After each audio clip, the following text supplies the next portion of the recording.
Last week on Pozzie Adventures, we rolled into the legendary Lightning Ridge, the black opal capital of the world. Tanya kicked things off with a town tour, sharing some of the character and history that make this place so unique. Then it was time to hit the tracks and check out the famous Outback pubs scattered across the opal fields. First stop, the Club in the Scrub, a one-of-a-kind bush pub right in the middle of the mining fields. Now, Richard had a bit of trouble getting his tongue around the name of the town, Gruin, though to be fair, maybe the beers he'd already enjoyed had something to do with it. And to top things off, we even won a slab of beer at the pub, which definitely put a smile on my face. From there, we rolled into Sheepyard Inn, a true Outback classic with plenty of country charm. And to wrap things up, we landed at the Glengarry Hilton Hotel, where cold beers, good yarns and a warm welcome were all part of the experience. But that's not all. Tanya also tried her hand at a bit of fossicking for opals. To be honest, we reckon she just enjoys rummaging around in the gravel as much of the thrill of finding a gem. And that's exactly where we left you, just about to head south and keep the adventure rolling. But before we hit the road, there's still a couple of must-do experiences around Lightning Ridge we just can't pass by, and that's where this week's journey begins.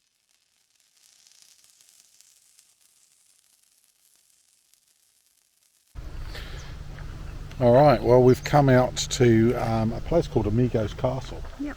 And it's a bit of an interesting one. We're going to show you rather than talk about it. So let's go in and have a look. Yep, absolutely. Out here in the dusty opal country of Lightning Ridge stands something you don't expect to find in the Australian outback. A huge stone castle with turrets, buttresses rising from the red scrub like an ancient ruin dropped in the bush. The castle is a life work of one man, Vittorio Amigo Stefanato, an Italian-born opal miner who arrived in Australia in the early 1970s. Amigo gradually turned from fossicking to building, shaping a fantasy castle out of rocks he found around Lightning Ridge. Amigo built the castle by hand over decades. The structure is made mostly of local ironstone boulders and rough stones, an Italian style inspired by the ruins of his homeland. Accounts of his work say he carried stones out of the bush in small loads. Some stories say just a handful a day, slowly assembling walls, towers, tunnels and underground cellars that connect to parts of his opal mine. Local retellings vary. Some describe him hauling individual stones in a rucksack. Others say he spent years collecting boulders in his old Bedford truck and recycling mining rubble. Whatever the exact method, the castle was built with patient, day-by-day labour rather than heavy machinery. Over time, the place became a tourist attraction. Today you can take a tour, see a little gallery inside, explore the cellars, and hear the stories of the ridge. But Amigo's castle hasn't been just a quaint curiosity. At various points its legality was questioned, because the castle sits on mining lease land, and it was built without conventional planning approvals. There are colourful local tales about fights with councils and bureaucrats. Some say the boundaries or permissions were adjusted so that the castle could remain. What is certain is that the attraction operated despite being an unconventional, sometimes contested, structure in a mining town. It's important to note that in more recent years, Vittorio Stefanato, the man who built the castle and who was widely known as Amigo, was charged and later convicted of a very serious crime. In 2023, he pleaded guilty to the murder of Christine Neelan and was sentenced in a New South Wales court. That case is part of the castle's recent history and has affected the local community deeply. Today, the castle remains on Lightning Ridge's visitor map, a striking, slightly surreal monument to one man's obsession, to the creative spirit of the opal fields, and to the complicated human stories that grow around the place. Visitors describe it as unique and evocative, a building that feels both complete and unfinished, a ruin that was dreamed into being. Whether you call it art, folklore, or eccentric architecture, Amigos Castle is a reminder that sometimes the most memorable places aren't planned on paper. They're built, one stone at a time, by people with big imaginations. If you're coming to Lightning Ridge, it's worth a stop. But remember, the story of the ridge includes both wonder and loss. Alright, so that was Amigos Castle, and if you're in Lightning Ridge and you want to go somewhere which is really quite impressive, go there. It's worth a look. The miners that were helping run it give you a little bit of information on how it got built, how it came to be. Yeah. And what's truly amazing is that the council, when they were sent out to shut him down, they obviously got the right councillor, didn't they? Because definitely. He saw the potential for tourism, and as I say, they moved the town boundary and enabled him to have that building, so it wasn't on a mineral claim, because So then it became part of the town. yeah, and you cannot build a building, a permanent structure on a mineral claim. So that was the problem that they had. So they just moved the boundary of the town to encompass his building. Now, he never really, it wasn't a successful mine in there, never really got rich with the opal. And as I say, it was never completely finished. So it is a heritage listed building now, so it's going to be protected for the future, which is great. And as I say, go there and have a look. It's really worth a look. Interesting. It's fascinating. It isn't connected to the town's power, and it isn't connected to town's water. They've actually got batteries in there and solar, so it's an off-grid setup. Anyway, we're going to get on now. We have to go back to the Grawin. Yeah, we've got to go to the club in the scrub, because someone not so far away, and you should look in disgust, we got all the way back. It's only about 80 k's. Oh, it's 67. Don't exaggerate. It's 80 k's. Someone watched us drive right past it coming home yesterday, and we got all the way back to the van. She goes, "Oh, I've left my handbag at one of the pubs." We only went to 3. Which one did you leave it at? Oh, I don't know. I think it was the first one. Luckily it was the first one. She called them and they've put it in the safe. Anyway, so we got to quickly whiz back there and get that, and then we're pretty much done for the day. We're going to have food and we'll get something to eat there. Yeah.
So we've pulled up at Barren Junction, Artisan Boar Bath.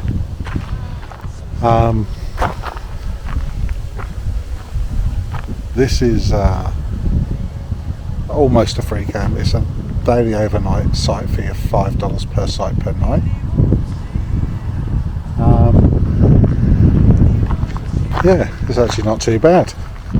It's a bit breezy here. It's a bit breezy here, but you see all the camping areas, toilets. There is a dump point here, and there's these boar baths which we're going to have a quick look at, and then we're going to carry on our way, because this isn't where we're stopping tonight. We're heading on to Wee Waa. Time wants to have a look at the boat pass. But $5 a night, you really can't moan too much at that. That's actually pretty cheap.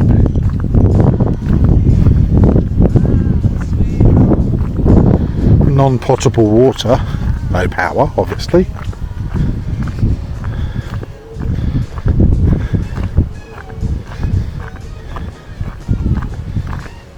The time is already run off and she's already there, ready to splish splash. She's going to get all her clothes off and do a bit of skinny dipping, I reckon. She likes to do that. Bit of an exhibitionist, my wife.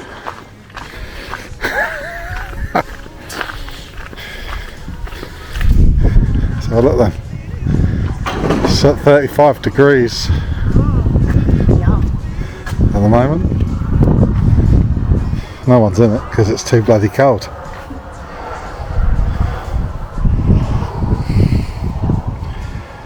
Go on those steps there, look darling. There, steps.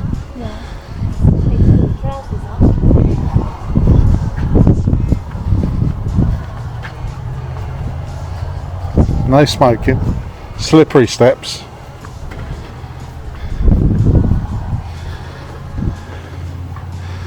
No vaping.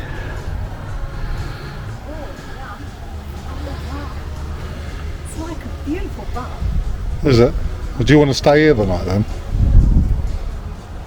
What? Well, it's up to you. Why don't have a big campfire and stuff? Can't you have a campfire here?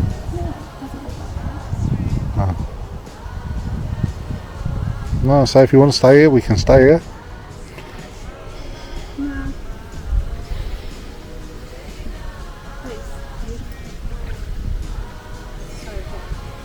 No.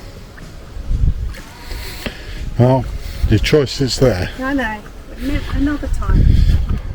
Not today. I'll see what this one's like. This one different. I say it's the same, considering the water runs across into it.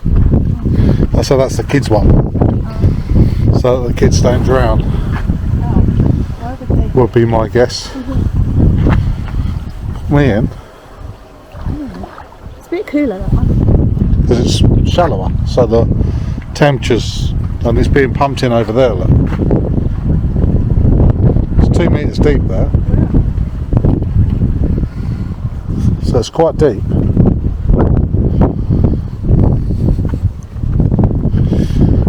You'd need, yeah, it's 2 meters, like 1.8. Yeah. Nice. So you'd be floating around in circles. Yeah, we just sit on the edge. It's really nice, really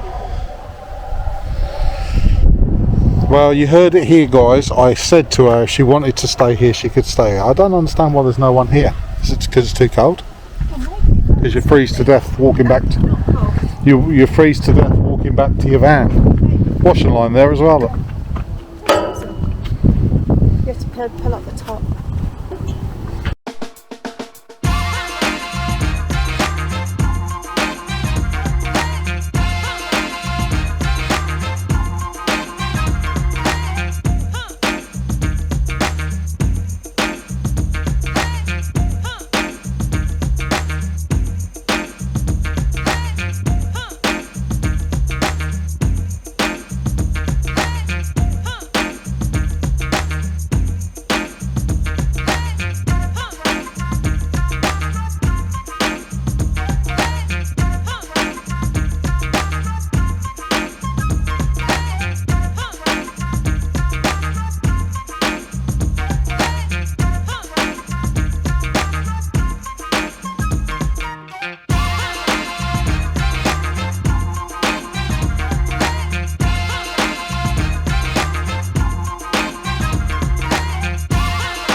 So we've come down to Yellow Banks boat ramp, the camping area here.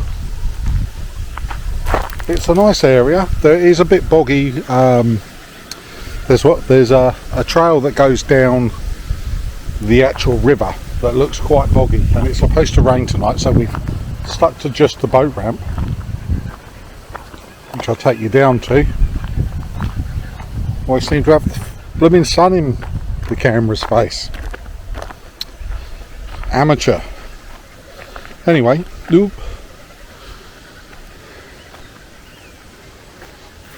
So this is your boat ramp just here.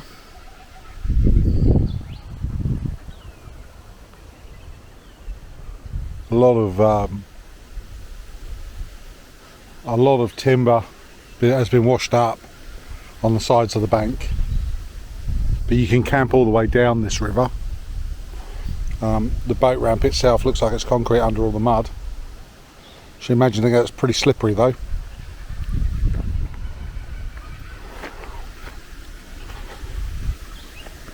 It's quite a nice area. They've got a fire pit here, huge one. It's going to take a lot of wood, but I did find a bit of wood down.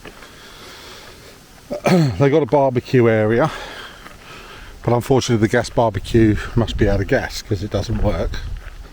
Light lights up, but it and you can hear it trying, but it must be out of gas.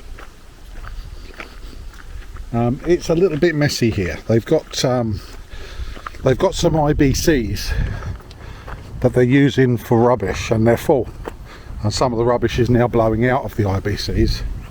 Some of this will burn. There's a few cartons, and we'll chuck it in the fire later. There's your fire pit. It's going to need some serious sized wood in there to get anything out of it. Well, we've got a little bit, and I got a bit that I found on the riverbank that I chopped up.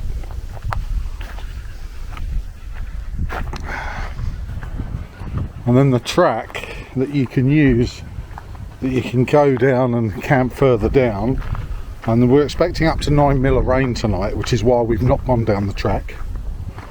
You can see that unfortunately they've tried, but yeah, I don't know why people insist on putting their rubbish in a bin that's already overflowing. Just take it with you. That's what we plan on doing. And then you got this bit, which obviously you can drive down. There's further camping along this track here, but it does look a little on the slippery side, like it might get quite boggy. So we're not going to. This is us. But yeah,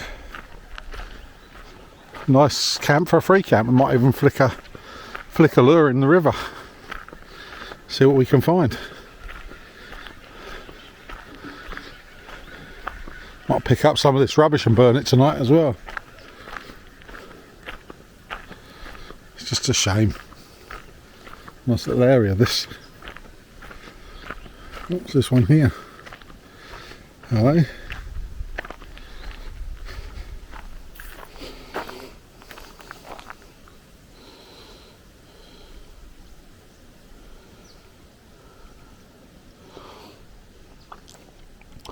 Looks like it's a memorial to a guy called Garb and a woman called Jackie.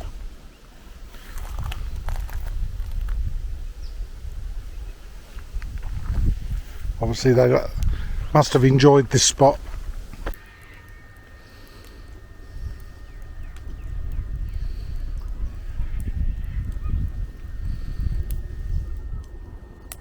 Check out this fire.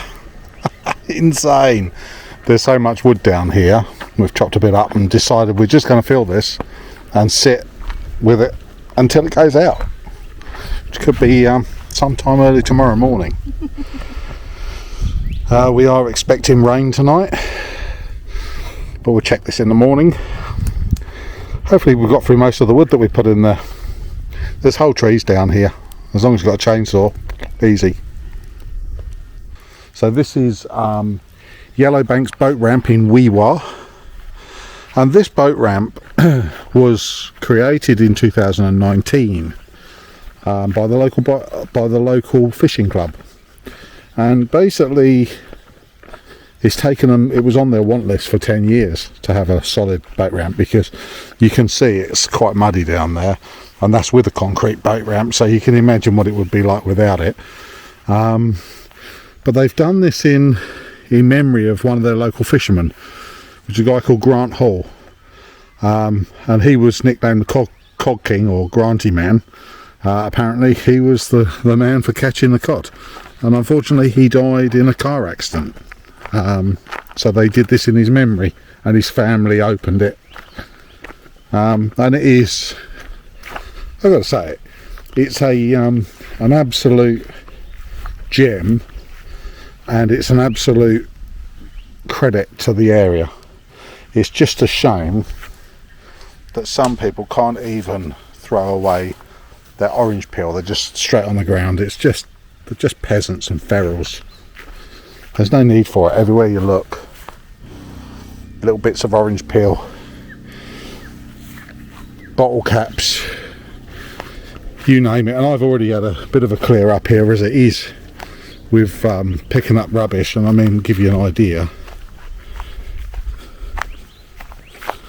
obviously that's where they empty the ash, but look, bottles and cans, and obviously this must be where they empty the ash for the fire when they finish with it.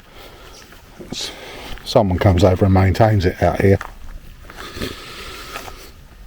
But yeah, a couple of good gazebos. There's one over here, there's one here, 2 tables on this one over there with the barbecue, but I think the gas is either run out or turned off. Probably turned off. It's probably for the fishing club, I would think.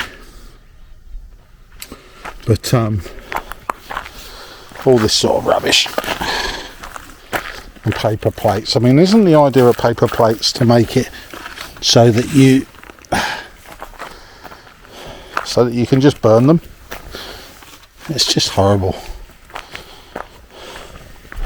And I know we're not making much difference, but if we're making a small difference, if everyone made a small difference, it will make a big difference, wouldn't it?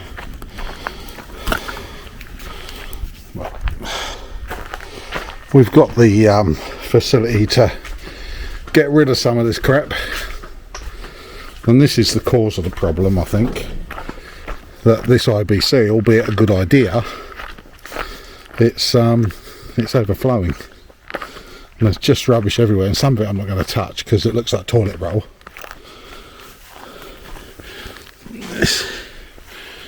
Here, yeah, it's all plastic. It's a little bit here. Get that.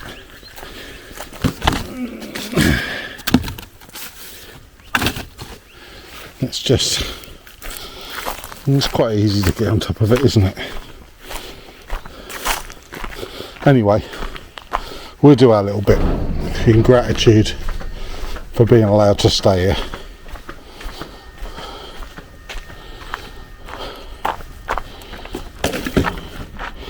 Let's get rid of that. Anyway, I think it's time for another beer. We won some beers at the pub the other night, so time for one, I think. And that's right, I might even have a scotch.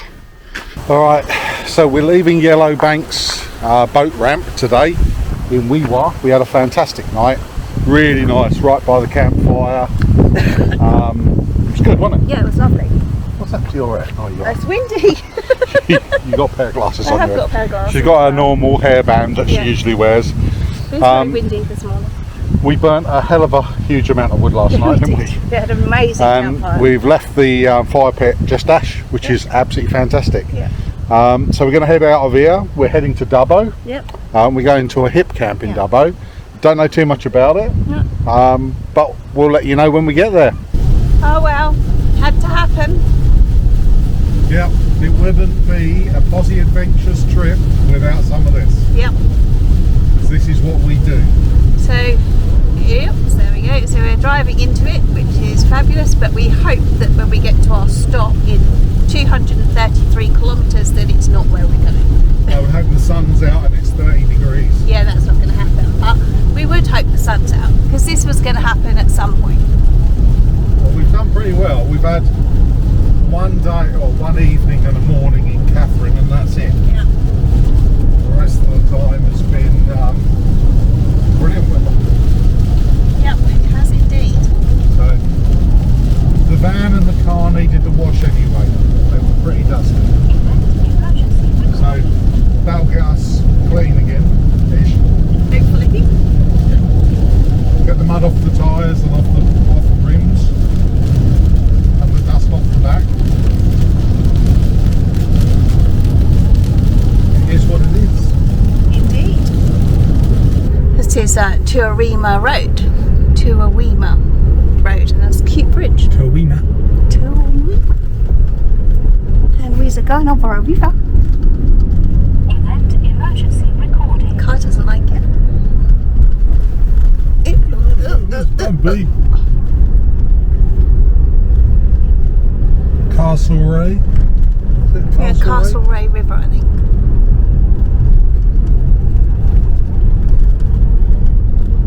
Nice little country pub.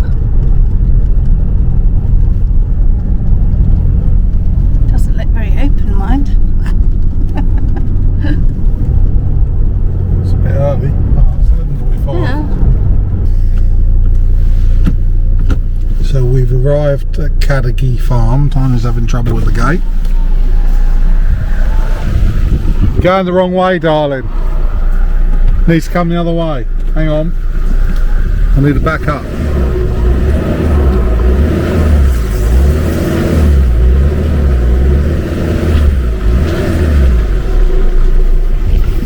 There we go.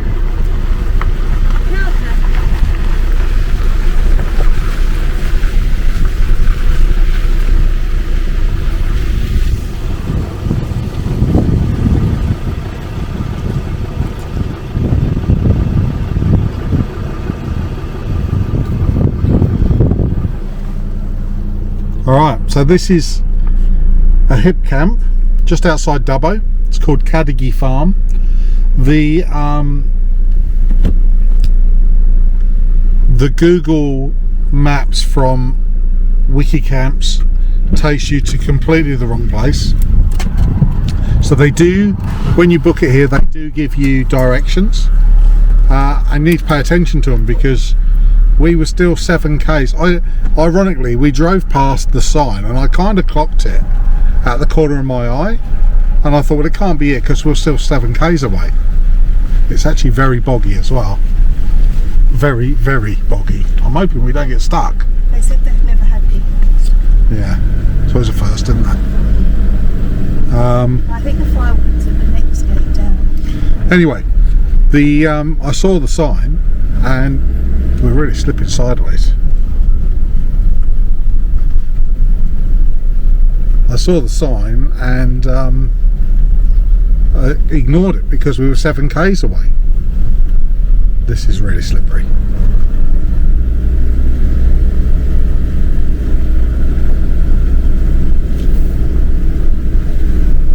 Right, so this is Kadigi Farm Hipcamp, just outside of Dubbo. So I think they've got 3 sites here. No, they've got 5. Have they? Yeah, but the other 3 are down more suitable for camping with tents and stuff. Okay. So they've got 5 sites here, but only 2 of them are suitable for caravans. And I would say driving in, it was pretty slippery, and I'm hoping we don't get any more rain because I honestly think we'd struggle to get out. So you can see the clag on the tyres of the van just from driving in here, and the car was pretty much the same and very, very slippy, as you can see. I had to put it in 4-wheel drive low range just so I didn't tear it up too much. It has dried out a bit now, but of course this is quite a small site. And a 22-foot van in it. Wasn't that easy to get manoeuvred around, and you can see we've chewed it up a little bit there. We did ask them if we could have been put in site 1. There's a smaller van over there, but they'd already booked out site 1, which is, you know, perhaps they should ask the size of the van when they're taking the bookings. Would be a good idea, because the size of this monstrosity wedged in here, I mean, yes, I got it in, but not without tearing up his ground a bit, which is not going to be any fun for the next person, is it? Anyway, that's sounds like it's a bit of a him problem, not a me problem, as a good friend of ours would say. Tanya's laughing because she knows exactly who that was. Anyway, we kind of got the fire going. We bought some wood from the fella. $15. Yeah, so the Hipcamp is $12 an adult per night plus $15 for the wood. Yeah, don't know how it works. $12 per adult. How's that even work per adult? How does he know whether there's 15 of us in this van or just 2 of us? Yeah. Anyway, who knows? we are struggling with the fire because and the wood it was out in the rain, so anyway, I'm sure we'll get it going eventually. Finally, after a couple of cupfuls of diesel, we got the firewood to light. Only took about an hour. Oh, it's been a nightmare. The bagged up firewood they've got has been out in the rain all night, so it's soaked up the water pretty well. Firelights just kept going out. We also don't have any kindling, so I've been splitting the red gum and using that as kindling, but as anyone knows, it takes a bit more to get that going. Not normally a problem if you've got dry wood, but we didn't have. Nope. Anyway, it's kind of going now. Let's hope it stays that way. Tiny's out here sitting looking cold. Yeah. Lights are on in the van. Just kicking back. I've got a runny nose. Yeah. So it's cold. It is cold. Down. The sun's going down. And really, I think we should just turn around and head back the other way. Yeah, I reckon. But now we're just kicking back, relaxing by the fire, having a drink, and in a minute I'll cook dinner. Yep, we're having beef rendang, which I think is what we had that time that you tried to poison us. No, that was the other one. Massaman. Oh, was it? Yeah.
So here we are, we're leaving Kadigi Hipcamp and we're heading to Forbes today. It's a little bit wet here, not as bad as yesterday, but it was a bit slippery. So hopefully today it's had time to dry out without any rain overnight. And we'll be able to get out without any problems.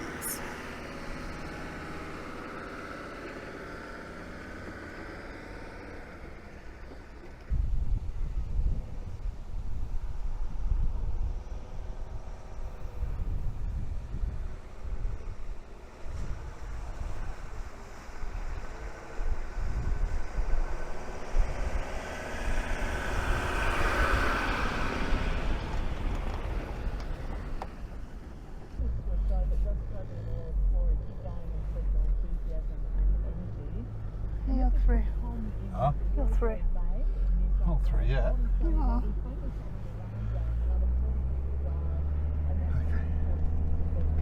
So it's still a bit slippery, but not as bad as yesterday. And as far as Hipcamps go, it was okay. It was good. It would be a beautiful spot if it wasn't blowing Okay. freezing cold.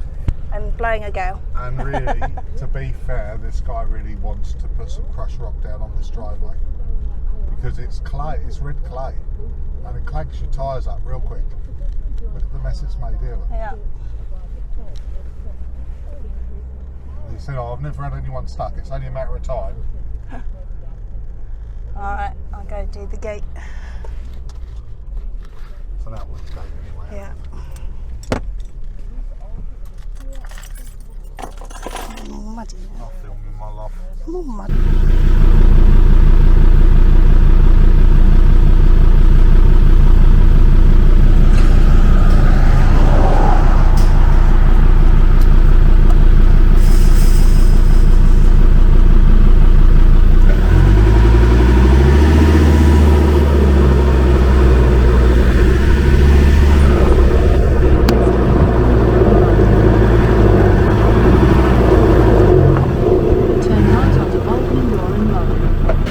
So we made it to Forbes,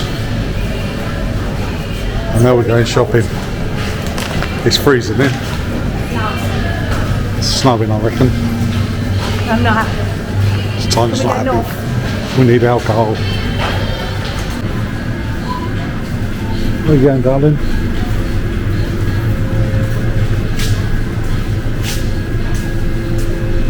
Oh.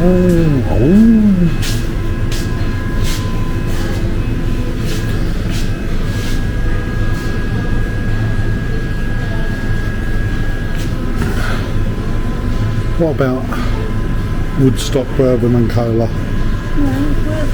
Well, there's your wild turkey and cola. So that's a 10 pack for 50. Is that $59? Yeah. What's this one? A premium blend.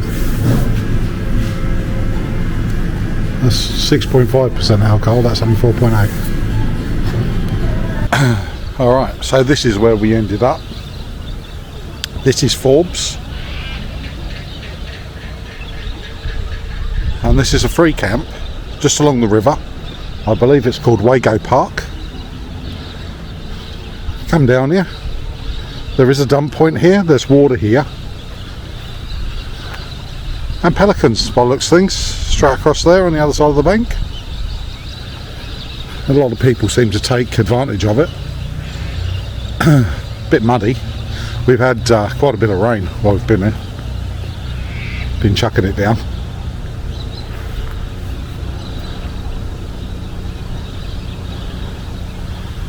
I'm guessing that the water over here is potable, but I'm just going to check that and see if there's a sign, but I would say it was. There's plenty of bins here as well.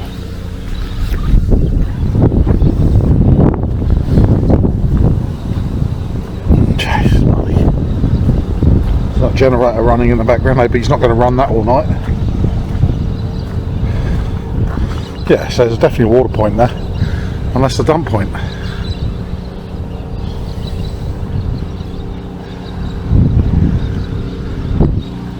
But yeah, it's It's an alright overnight stop, so you just kind of pull in where you want is the general consensus here. So we pulled up just here.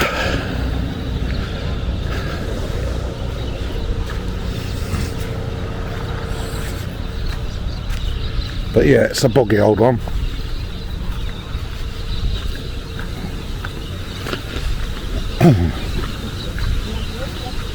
Bad. Alright, this is the view that we've woken up to this morning. Much nicer than yesterday, to be fair. So this camp spot is 48-hour stay. It's free.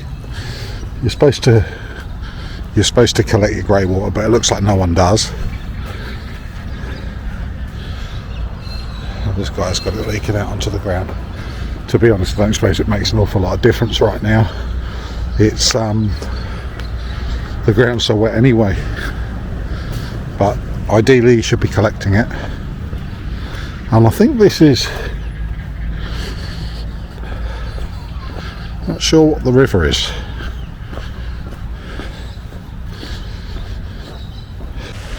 So this little bridge here takes you straight into the town. We had Chinese last night and the food was good.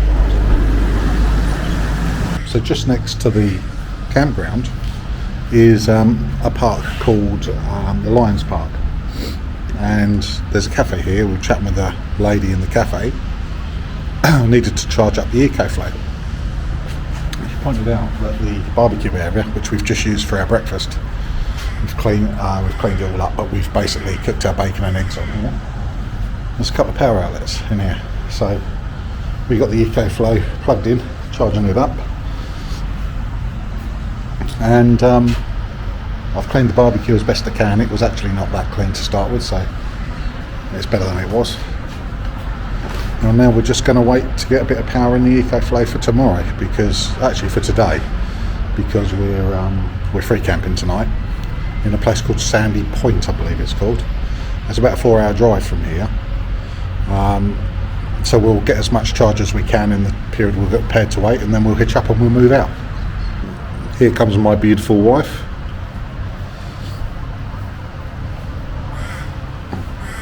I've been watching the pelicans.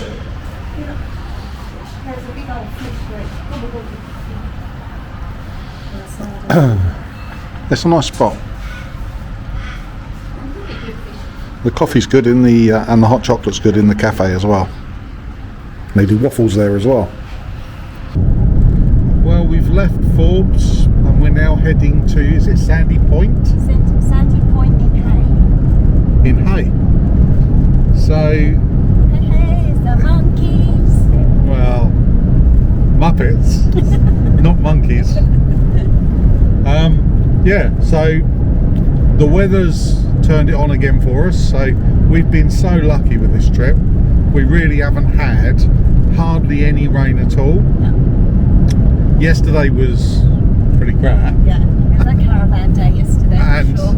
yeah, and the campground we were at would have been, I mean, it is a really good campground. It's definitely, for a free camp, for a 48-hour stopover, it's got everything you could possibly need. There's a dump point there, there's water there. We were lucky enough that the water reached our caravan with the hoses we had, so we didn't even have to drive to it. We could just stretch it across the campground and fill our tank up. The barbecue area is really good, so if you didn't want to pull all your barbecue out, you can just walk down to that, or you know, and just do your breakfast or dinner on that. And the fact that there's power in there that's accessible to you, Yeah. even better. So if you are like us and you're using a power bank, yeah, a power bank, you can charge it up there. Yeah. We only took ours up to 70%, just enough to cover us really. We've got a bit of editing to do, and obviously that hammers the laptop battery, and so I like to know that I've got enough power there so that I can do editing when I need to. And we were down to about 29%, weren't we, on the EcoFlow? solar yesterday just was non-existent. It was pouring down all day, and the day before was overcast as well. And I'd charged the laptop a couple of times from it. So anyway, we're good to go now. We got about 70% in there, and the sun's out. So the EcoFlow should be charging a little while we're driving. And the other good thing about that Lions Park is it had toilets. Yes. So it's only like a 5-minute walk, and you can go and use the bathroom without any problem. Yeah. So there are, right near the barbecue area. So there are toilets there as well. So, and it's such a quick walk. It's just across the bridge to get into the centre of town.